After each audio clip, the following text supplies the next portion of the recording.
Alright, I got this car up in there. What we're going to do this one is take the torque converter out of it. Circle D missed the mark on us for our combination, and it's just blowing right through the converter on the nitrous. So we're going to get that taken out and send that off and have them reflash it. Alright, so first thing I'm going to do is take the exhaust off. Probably don't really need to on this car because they only go back to right here. But I'm going to take them off anyway, just to give me some more room. And then I'll take the cross member out. There's just 4 bolts. 2 on this car. And there's 2 over there. And then we'll take that bolt out. And we'll take the cross member out. Alright, I got the exhaust off. Took the shifter linkage off as well. I had them 2 bolts. And then it had a little cotter pin I put back in the hole to hold it. Oh, you know, this one went in the middle hole. And then I took the 4 bolts out for the cross member on each end. But now that won't move because the transmission's still got pressure on it. And I took the center one out. So when I jack that up, then I'll be able to slide that out. But next I'm going to take these transmission lines off. They're AN fittings, so a lot easier to work with. And then I'm going to take the torque converter bolts out. Alright, on these torque converter bolts, sometimes there's a nut and a bolt. The nut will go through this side and then a bolt on this side. But this one just had a bolt. I already took it out. Now I've got to spin it around. Usually what I do is I stick a crowbar in there and get it in there just right and turn the motor over. Or you can have somebody tap the starter. But if you do that, unhook your ignition so the cord don't start. But it's best to get it like right in this little hole area to work in. But I was able to stick a wrench in there and get it out right there. Alright, I got the torque converter bolts out. The dog wants to play fetch constantly. So the next thing is the drive shaft. And there's 4 bolts that hold that on. They're all a little different. Some have like a clamp on the front. Some have a U-bolt on the front and then bolts in the back. But it's just 4 bolts. Now when you pull that off there, be careful of those end caps. By his ear. That right there. Make sure those don't fall off because there's a bunch of bearings in there. And they'll fall out, and they'll get dirty, and then you put it back all together, and it's just going to ruin it. So what I usually do is I take that off, and then I take some tape and just tape all around it, tape it all together. So I'm going to take that out next. Once you get all the bolts out of the back there, you can push the drive shaft up in the transmission a little bit, and then turn the drive shaft around a little bit and wiggle it out. Again, make sure not to lose the end caps. It's best to put tape on those. But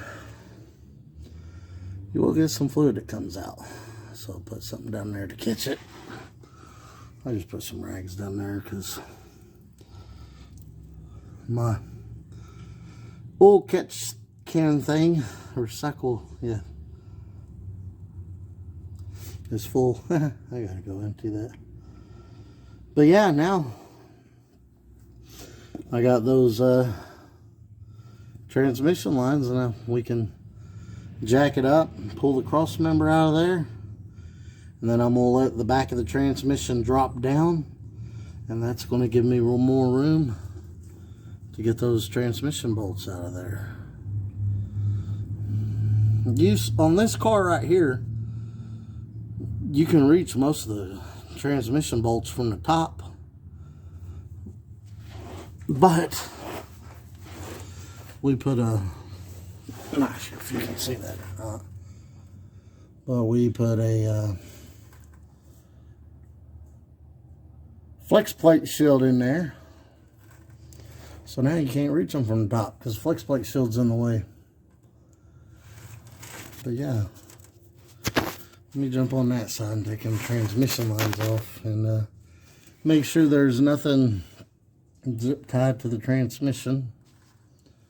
And then we'll go ahead and get the jack under here with a board, jack that up, take the cross member out, let the transmission drop back down, and we'll take all them bolts out up there. There's 3 on each side. 1, 2, and 3. And there's 3 on the other side too. Yeah, making progress. Alright, so I jacked it up, took the cross member out. I wound up having to take the transmission mount loose from the transmission, but when you lower the transmission back down, that's a small cap MSD ignition. An HEI would have hit. So I'm not finished lowering it all the way down yet. Make sure when you got a Chevy motor and distributors in the back and you lower that transmission down, it starts coming down in the back. The motor starts canting towards the firewall. Make sure your distributor don't hit.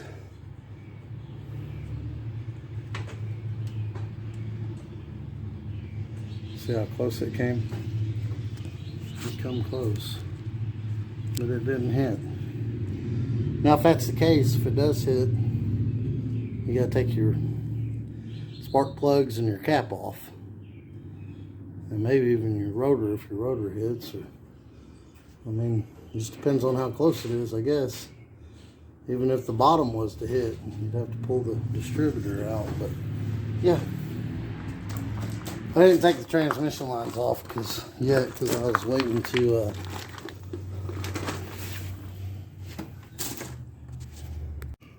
to lower the transmission so I could get down here more. But yeah, I had to take the transmission mount off. And then the cross member came out. Where we got that flex plate shield in there, transmission don't come down as far as it used to. Also, I'm going to take the starter out. I unhooked the battery cables, and now I'm going to take the starter out after I get this jack out of my way. And then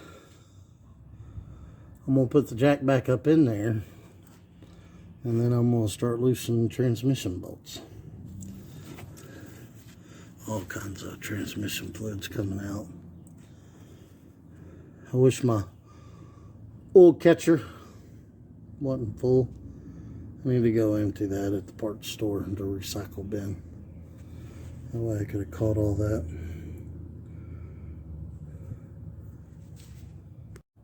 Seeing after the back of the transmission drops down, I got way more room to undo these fittings.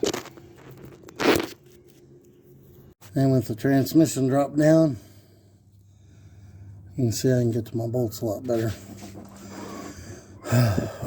Wore out. Now the top 2 and the bottom 2 hold this shield in. So I'm going to take the top 2 and the bottom 2 out, and I'm going to leave the middle one in for now. Alright, I took all the bolts out. I wiggled it. There's 2 dowel pins that hold the transmission up on there, up on the back of the motor, right in the middle on the left and right side. And I wiggled it off of those. It's just hanging out on the jack.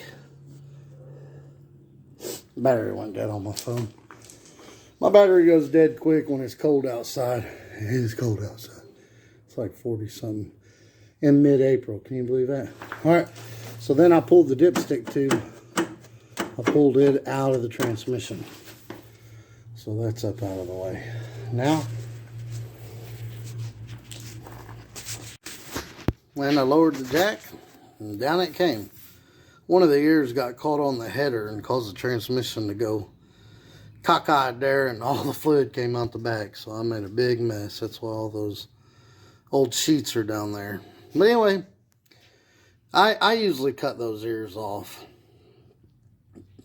But they do have holes in them that you can zip tie stuff to, which helps, you know, like starter wires or battery wires that are coming from the trunk and stuff like that. It just helps. But also, this one didn't have the speedometer hooked to it. This speedometer only goes to 80 miles an hour, and for some reason, it unravels the speedometer inside the cable. So we took that off and blocked it. Also, usually there's a vacuum line for the modulator on these as well that you have to take off. But yeah, pretty much it. It's out. Now we're going to send this in and get it restart. Y'all like and subscribe, and have a great day.